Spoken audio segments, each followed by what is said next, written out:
Hello my lovelies and welcome back to Sondering Tarot. If you're new here, hi, hello, and welcome. This is your daily tarot reading for the 6th of July 2024. We'll be using the Journey to Oz and Wonderland tarot. I'll leave a list in the description box down below. Anyway, let us get started.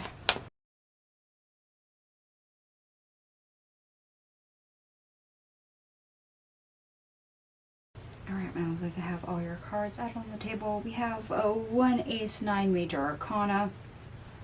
Anyway, let's start out with the best part of your day. We have the Four of Swords in the reverse, the Two of Swords in the reverse, the Knight of Pentacles, the King of Wands in the reverse, the Fool, the Chariot in the reverse, the Witch in the reverse, which is an additional card in this deck, the High Priestess, and the Messenger in the reverse, which is also another additional card in this deck. Okay, I will not lie, this is not exactly the greatest, best part of your day. You usually get something that's a little bit more, lighthearted, easier. This is not so much that. You could actually be in a hurry, moving too fast, making snap decisions instead of prudent planning, and that doesn't exactly foster the best results for you. Why? Because it seems like your intuition gets ignored or is overrun. So anything it could tell you for information, solutions, potentials, it's like you've slowed down that particular area. There's a little bit of a disconnect. You're not focused on it. You're not listening to it. So it's like it's in one ear, out the other, or it just flies over your head. Okay. So that in itself, of course, is a problem. Now, sometimes, it's a good thing to make fast decisions, especially if we're one of those that it takes forever to make a decision. However, making a decision doesn't necessarily mean that we made the right decision just because we made a decision. So there is that crux of problem. Now, the worst part of our day, we start off with the Five of Cups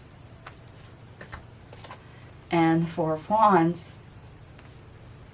Yeah, and that's because how we're operating our foundation, we're a little unstable, and of course that has unpleasant results when that happens, when we are ungrounded, when we are unfocused, when we are frazzled.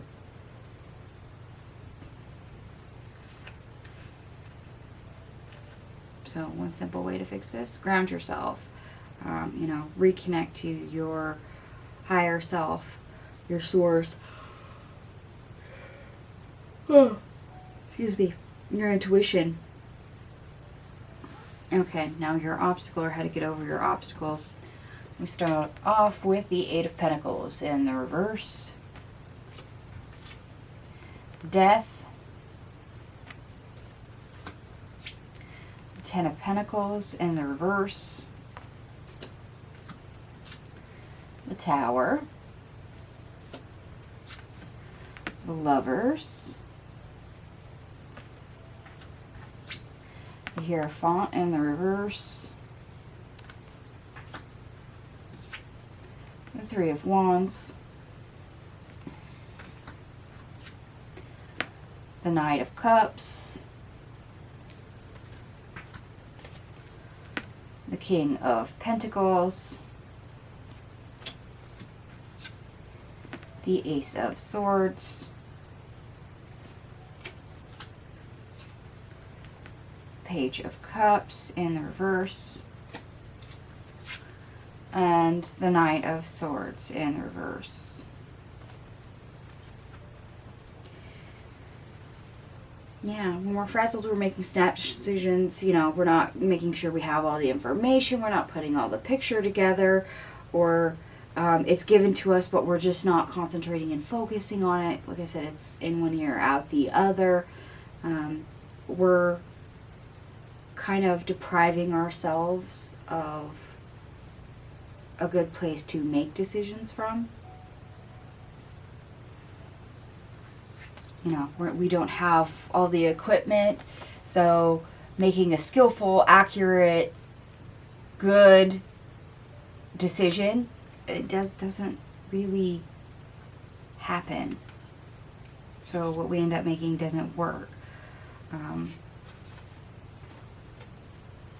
not only do we have to connect to our higher selves, but we have to change how we're connecting and coming to certain conclusions. And in this case, yes, sometimes that does mean unlearning a few things, or trying to find out where there's areas where we need more information, because our information is lacking. It's like somebody coming up to you and asking you a question about something you don't know, but you come up with an answer to give them anyway, as if you do know, but because you're lacking information, the choices and answers you give are incorrect.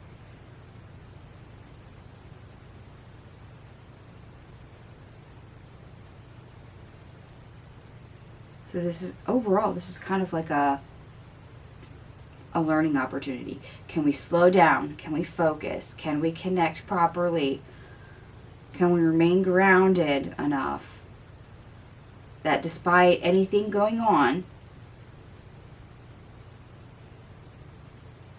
to get us to broaden our minds, our horizon, as well as our skill set, and use it accurately?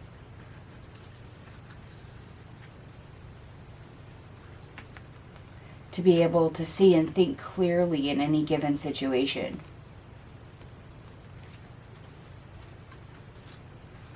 You know, to cut through the BS. That way we don't have miscommunication. That way we don't have problems that come up later and we kick ourselves in the butt for it.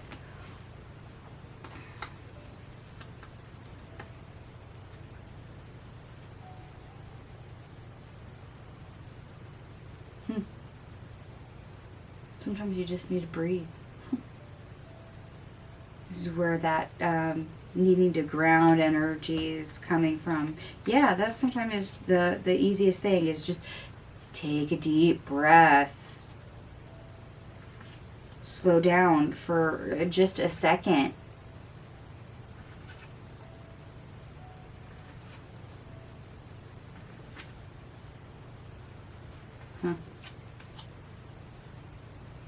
Oh, yeah, don't put pressure on yourself.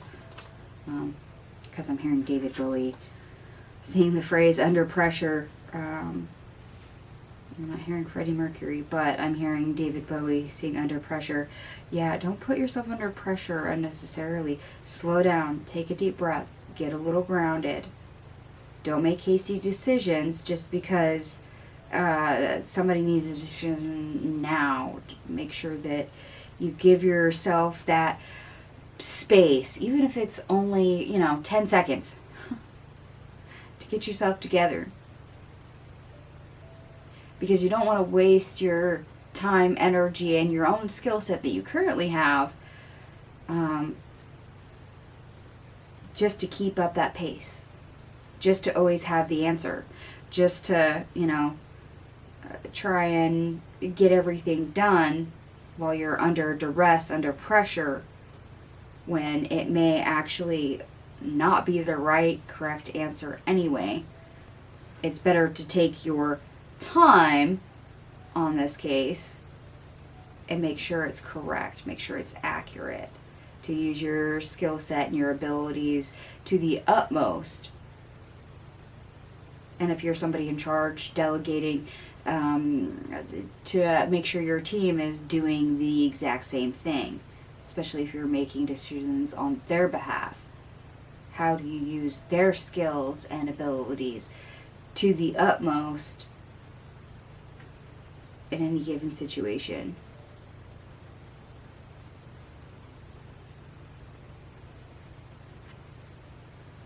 And this might actually be some of the potentials and information that you might be missing, or that might be going over your head. Maybe you're not utilizing somebody correctly if you are working on a team.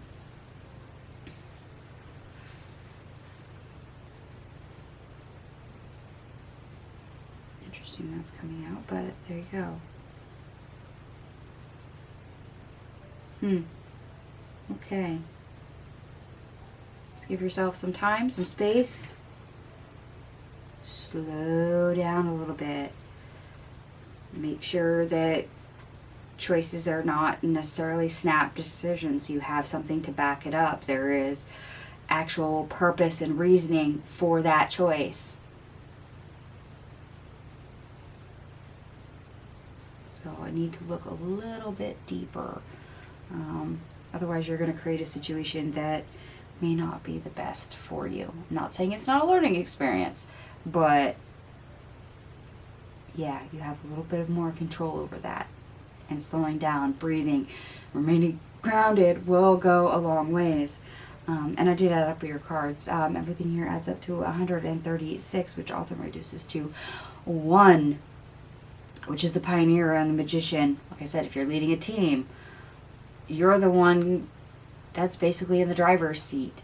Make sure that what you create is, not a fuckfest, not a shitstorm, not something that you really don't want. And even if you don't work on a team, slow down. Make sure that the choices you make are correct, because the choices you make are what creates your reality. You're in charge of that. Why? Because you're the one that made the choice. It was your choice. So make sure it's a good one. And for those of you that do like the astrology, Moon in Cancer conjuncts Venus in Cancer. Working with others can be to your benefit. You can be more compromising, fair, and mediating. The Moon enters Leo. Take time to connect to your heart. Remind yourself to be joyful and not so serious. Yeah. Don't put yourself unnecessarily pressure. Just slow on down. You can do well for yourself and your team, since that energy did come up. It's just, you can't be all business. You can't be quick snap decisions and pretend you're on top of it all the time. Under pressure. Slow down. You have to make the best choice for you, and for some of you, for other people as well. And that's not going to happen if you don't slow down and think things through, or if you're missing information.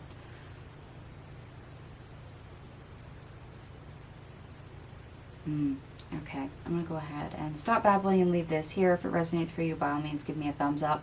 And if it doesn't, don't worry. It's a general reading. Take what resonates, leave the rest. Thank you so much for watching, and I'll see you guys tomorrow. Bye.